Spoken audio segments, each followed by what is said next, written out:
在台湾每年约有250万人次因为此病症而就诊。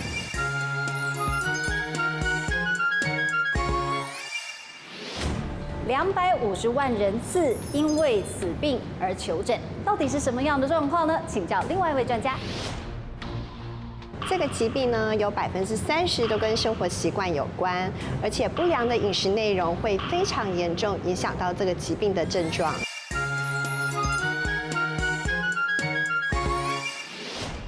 我们今天要讨论的这个主题呢，就是咳嗽。我相信咳嗽对很多人来说是再平常不过的一件事情了。不过从咳嗽的时间、类型，甚至于咳出来的声音，可能都能够找出它的病因哦。好，我们接下来就来看我们的关键调查表，您的咳嗽是属于哪一个种呢？每年约有250万人次因为咳嗽而求诊。而咳嗽的原因并不一定全都是感冒所造成的，你可以从咳嗽的时间点发现真正的病因。快来检视一下您咳嗽的时间是属于哪一个时段的呢？是晚上特别想咳，白天特别想咳，还是整天不定时都想咳？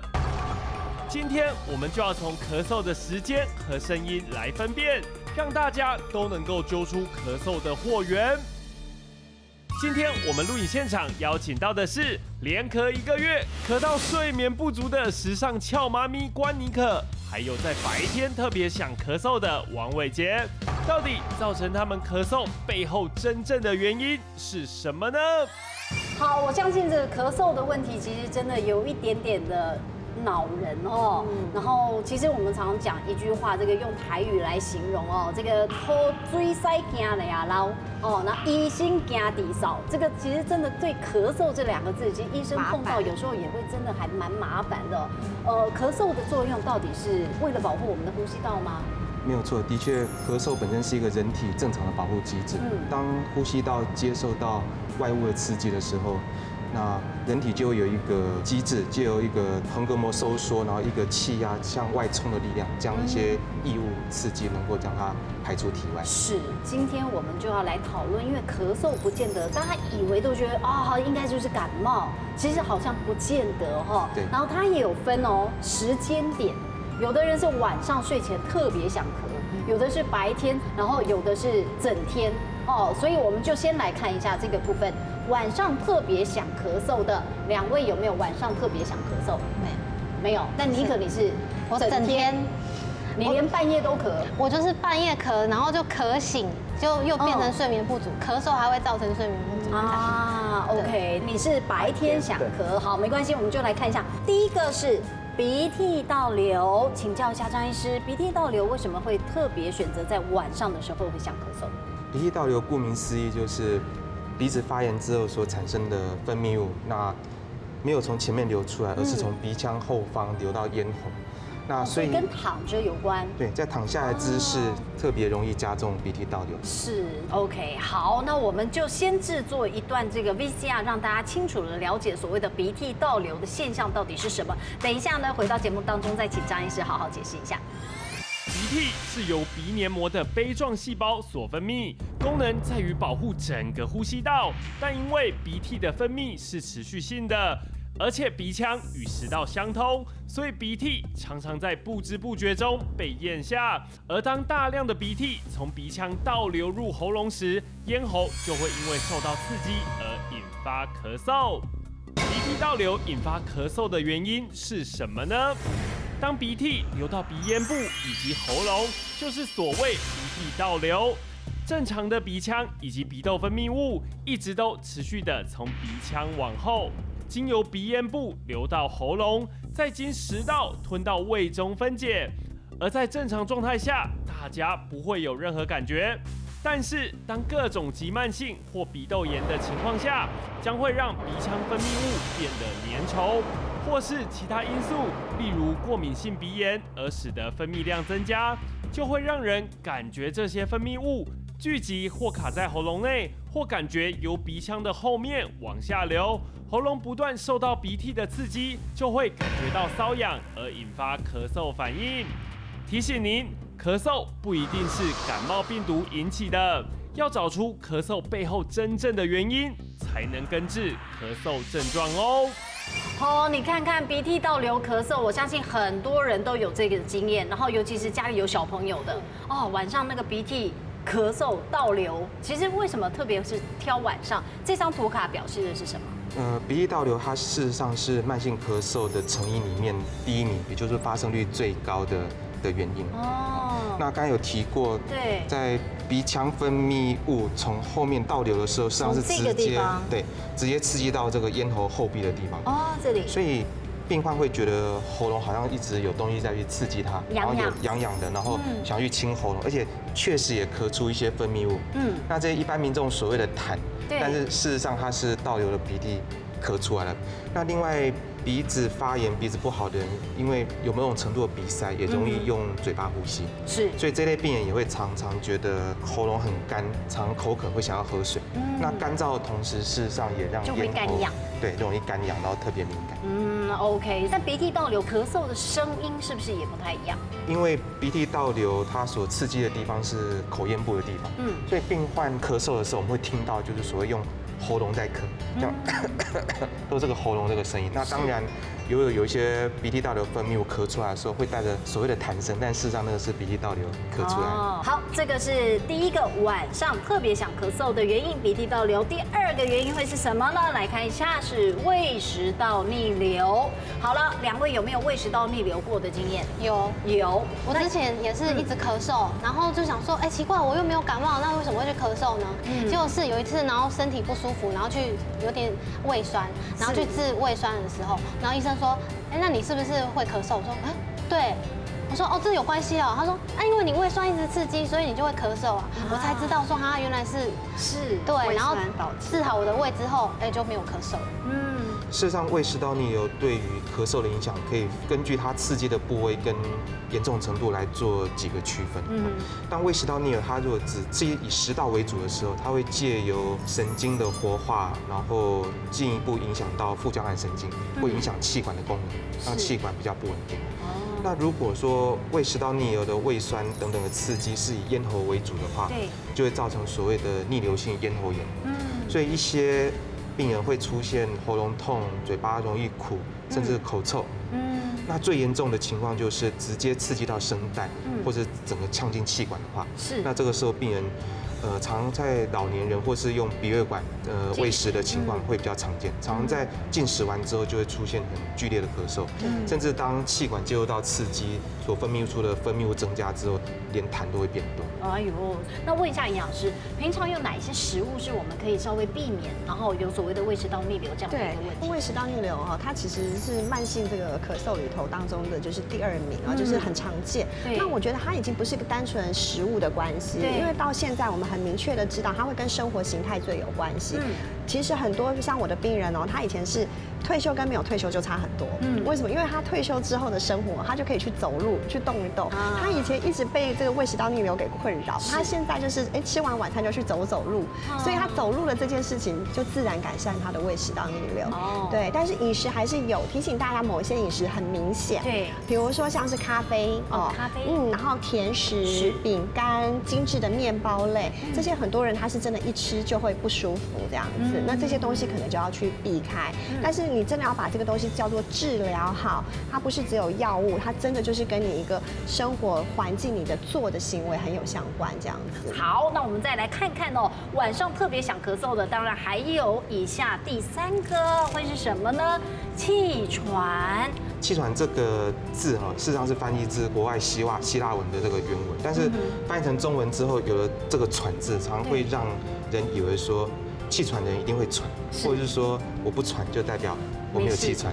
像气喘这个疾病，它原本指的精神是说，呼吸道的慢性发炎导致它呈现一个过度反应的情况。那确实有临床上有一部分的病人，他的气喘完全不喘，而是以慢性咳嗽来做表现。那这类病人在医学上就叫做咳嗽变异型的气喘。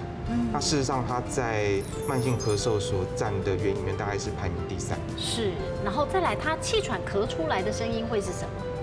气喘它是一个下呼吸道发炎性的疾病，所以它跟我们前面所提到鼻涕倒流刺激咽喉所导致的咳嗽不一样。所以气管不好的人咳，你会听到他的咳好像就用尽整个肺部的力气要去咳，因为他的不舒服的地方，或者是说他痰液分泌的地方是下呼吸道，所以好像。他用整个肺部的力量去把那个下呼吸道里面的东西去咳出来。它也是会发生在晚上，为什么特别在晚上会比较明显？也是姿势的关系吗？这是跟人体的生理时钟以及在白天跟晚上某一些自律神经它分布的强度不同的关系。在睡觉的时候，人体的副交感神经分泌会比较旺盛，然后副交感神经所释放物质，事实上就会导致气管容易收缩。那另外，人体有一些抗发炎性的荷尔蒙，也刚好是在晚上睡觉的时间，它的分泌量、表现量刚好最低。所以因为以上的因素，导致气喘，或者说气喘所引发的咳嗽，容易在夜间的时候容易出现。好，那当然，其实还有第4个，我们就来看一下下了。好，上呼吸道阻塞症候群，这个是一般的感冒症状吗？不是。上呼吸道也不是。不是。OK。这些病人通常有一些临床上的特色，就外观上面来讲，他可能是属于脖子比较短，或者脖子比较肥厚，或者是下巴比较小，或者整个下巴往内缩，会导致在口咽、下咽的地方的空间会比较窄，然后在睡觉的时候，你一旦软腭、舌头都放松之后，它就更容易造成阻塞。这一类的人是不是非常容易打呼？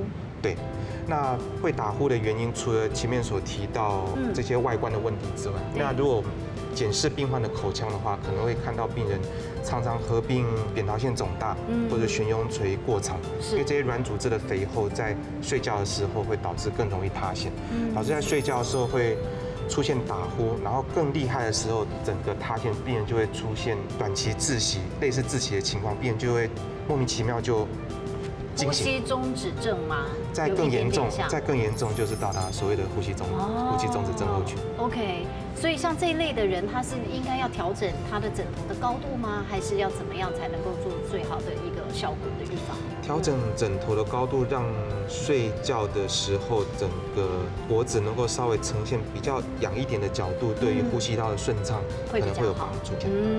再来我们来看一下，就是我们的这个伟杰第2点哈，白天特别想要咳嗽，你白天为什么会特别想咳嗽？主要是可能早上醒来的时候，然后我觉得早上可能天气稍微比较凉一点，然后鼻子吸进去，然后就觉得就喉咙会特别痒，会想咳嗽。是，对，所以你大部分都是清晨起床的那段时间吗？对。我们来看一下哈，白天特别想要咳嗽会是为什么呢？慢性咽喉炎啊。那他刚刚所形容的那个是不是真的是所谓的这个清晨是不是特别容易？典型慢性咽喉炎的患者，可能不是只有早上清晨起床的时候会，可能在白天接受到外界的一些温度、环境、湿度的变化而导致咳嗽。那慢性咽喉炎，因为它咽喉的发炎会导致咳嗽刺激相关的神经会比较敏感，很容易觉得喉咙很痒很不舒服，然后就一直想要咳，干咳。就会常常看到人这样不自主的这样清喉咙，或者讲几句话之后，然后声音卡住，要喝点水，喉咙比较舒服，可以再继续讲。但这个是不是真的也是需要长期的一段治疗？主要还是看导致慢性咽喉炎的原因哈。像前面所提到的胃食道逆流，它会导致逆流性咽喉炎，事实上也是慢性咽喉炎的病因。那另外空气污染有分室外又分室内。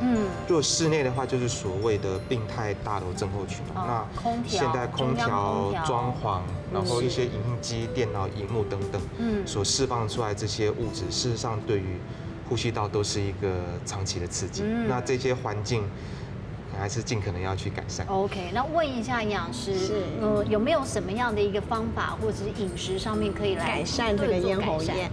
炎嘛，就是发炎的一种现象，所以发炎又是在这个黏膜类的组织上哦。基本上黏膜类在跟营养素最有相关的叫做维生素 A， 是维生素 A 它就会帮助我们黏膜的修复啊。那维生素 A 在哪里呢？其实像南瓜、地瓜这种就会常见得到，或者是说我们只要看到的深绿色蔬菜，或是红萝卜、橘子、柳丁。这一类的哦，就是绿色、黄色、红色这3个颜色，就是最主要就是维生素 A 的来源。OK，好，那我们再来看一下，整天不定时的都想咳嗽，你可一直频频点头，你是不是现在其实我都一直忍，在忍吗？很痒，很想咳嗽？对啊，好想咳。好啦，那我们来看一下第一个原因会是什么呢？好，异物的梗塞。这边所谓的异物梗塞，它不是只卡在喉咙，而是整个异物已经进了气管以下的层次。是什么样的异物呢？小孩跟老年人他们本身的吞咽功能，在小朋友他是还没有发展完全，对，老年人他的吞咽反射则是开始退化。是。那小朋友他又是处于一个年纪，就是你抓到什么东西就会习惯塞到嘴巴里面去。小朋友的话比较尝试一些猪类的，或者说一些食物的东西，坚果类，对，坚果容易呛到呼吸道里面。那老人家容易异物梗塞的东西就更多，有时候他牙口不好，的那个假牙，水，对，他都已经有可能会呛。另外我们还遇到有些是假牙，假牙整个呛进去。哎呦，对。好，那再来我们来看一下第2个原因，会是因为环境过敏的刺激。当我们讲到过敏的时候，那这一部分是跟身体的免疫力跟体质有关系。所以有过敏体质的病患，根据他容易过敏的物质，那以空气中的过敏源来讲的话，常见的包括尘螨、猫狗皮屑、蟑螂以及霉菌。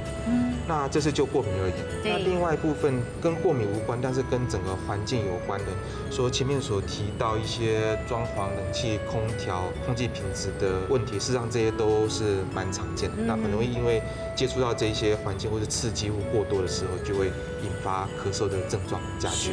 好，第3个原因来看一下心理因素，整天都想咳，什么样的心理因素？心理因素所造成的咳嗽，医学上叫做心因性咳嗽。事实上，对于临床医师诊断是一大挑战。对，因为要下这个诊断，就必须要先把所有我们已知会造成慢性咳嗽的原因都做排除之后，还找不出来，我们再来考虑这个原因。曾经有一对中年夫妇哈，那因为太太的慢性咳嗽来就诊，那后来经过一系列检查，其他原因都排除，再经过仔细反复的询问之后，发现那个情境是先生在年轻的时候曾经犯下一些过错，导致夫妻之间很强烈的一些问题。从那个时候，太太开始出现这种慢性咳嗽的问题，但是因为太太的不舒服加上先生的内疚，会变成衍生的一种情境，好像太太她这个咳嗽的问题只要没有好，先生对她的那个关怀会更加的呵护，无微不至。所以连太太本身自己也没有意识到说，事实上她这个咳嗽的原因是跟心理有关系的。好有趣。那么当然，这个我们大部分讨论完，各位也可以回去好好的先检视一下自己咳嗽到底是属于哪一类型，然后有可能是哪一些原因哦。但是接着下来呢，我们来看一份的关键的报告哦。那听说做一件事情可以舒缓咳嗽，真的吗？一起来看一看。美国医学会小儿科期刊在2014年10月发表宾州小儿科教授保罗的最新研究。研究表示，治疗儿童咳嗽不一定要靠感冒糖浆，喝水效果一样好。喝水真的能够降低咳嗽的频率吗？研究分析119位2个月到4岁的幼童，咳嗽持续时间都在7天内。孩子分成3组，第一组喝龙舌兰糖浆，第二组喝葡萄口味的水，第3组没有喝任何东西。家长不知孩子分组，只负责记录孩子的咳嗽频率，咳嗽是否影响孩子的睡眠。结果发现，喝糖浆或水效果相同，抑制咳嗽的效果明显都比第3组好。研究说明了，儿童咳嗽并非都来自疾病，而能靠喝水降低咳嗽的频率。家长也没有必要要求医师开立不必要的抗生素，对孩子是有益的。再次提醒您，虽然只是小型的研究，但是适时适量的喝温开水，不但有益身体健康，还能够舒缓喉咙的不适，降低咳嗽的频率哦。好，我们常说感冒要多喝水，多喝水没事，尤其是温开水哦。那么喝水就没有问题了吗？喝水本身当然补充水分之后，对于这个分泌物的稀释跟排出，这个会有帮助。但是另外一个很重要的是说，上呼吸道的咳嗽，不管是急性或慢性的咽喉发炎，那你本身这个咽喉敏感的时候，一点轻微的刺激就会让你一直想咳。这个时候我们在补充水分哈，尤其是有带一些甜味，然后促进口水分泌的一些饮料的时候，你在吞咽的次数增加，你那个口水或者是这些液体附着在这个咽喉后壁上面，这个滋润的能力跟频率就会好很多。OK， 是不是？比方说像喝一点点蜂蜜水，对，哦，其实就有对，就一些帮助。是他们其实有一些研究，就是在做蜂蜜水，就是给孩子喝，然后就是睡觉前喝一点蜂蜜水啊，或者是平常给他喝一点蜂蜜水，咳嗽的时候，对，那他们觉得是有一点效果啦，但是就是喝完，就像医生说的，就是暂时有效果，之后就还是会就是一样的这个有咳的现象。那他们推测可能就是蜂蜜略有一点帮助支气管扩张，可是又不是每一种咳嗽都有效这样子。那但是因为1岁之前的孩子，我们比较不会去建议喝蜂蜜水，因为怕会有肉毒杆菌孢子的这个一个中毒的一个问题啊。那1岁之前的水分主要的来源，因为还是以母奶为主嘛，所以我们在建议他的时候，可能都会说，哎，那你就多喂他一点母奶啊，或是你多给他喝一些配方奶，就是他的水量也可以从这个奶的部分去增加，也 OK 的。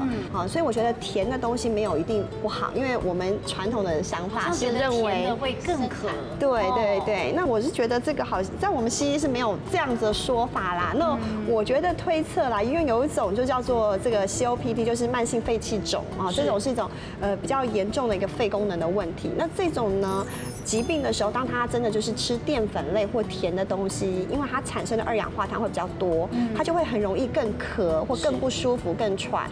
那我在猜，会不会也许以前看到的是这样子的现象，所以会觉得引申所有的咳嗽，也许对对对，所以我们应该，那你看我们小孩子的咳嗽糖浆不都是甜的？甜的。对，所以那我的角度是这样切啊，就是说他如果愿意喝甜甜的东西，增加他的水分，好，那我觉得很 OK。对。那至于喝温的或喝凉的，我觉得不一定，因为比如说他如果都是发炎的，喉咙都很明显的发炎，好，或是像是肠病毒这种破洞的时候，有没有？那就要喝凉的。对，你就喝凉的，因为你更温热反而更让他不舒服。对。那如果说像慢性咳嗽或是这个气喘这一类，我就会比较建议就是你用温的这样子。OK， 好，那怎么样来看咳嗽这件事情哦？就是说我们一般人说，哎，我是如果只是短期的感冒，可能真的咳个1个礼拜，顶多10天，可能一定就会好哦。那问题是慢性的咳嗽是不是也要稍微观察久一点点的时间？是，就一般所谓的慢性咳嗽啊，最严谨的定义是超过3个月。是。那当然，民众很难真忍到3个月才来就医。那另外所谓的亚急性咳嗽，事实上3周以上就算。3周以上。所以我们是建议民众当持续咳嗽超过3周都没有改善，其实就应该来就医，来找出咳嗽本身的原因。不然没有找到原因，只是单纯用止咳药去压制咳嗽，效果通常不会太好。因为有时候你是胃食道逆流，结果你一直在喝什么咳嗽糖浆啦，结果反而其实也真的不好，对不对？哦，希望大家都能够平安健康。今天也非常谢谢我们的4位来宾，谢谢2位专家，谢谢。哦，谢谢观众朋友您的收看，别忘了下次同一时间继续锁定我们的健康新生活，我们下次见喽，拜拜。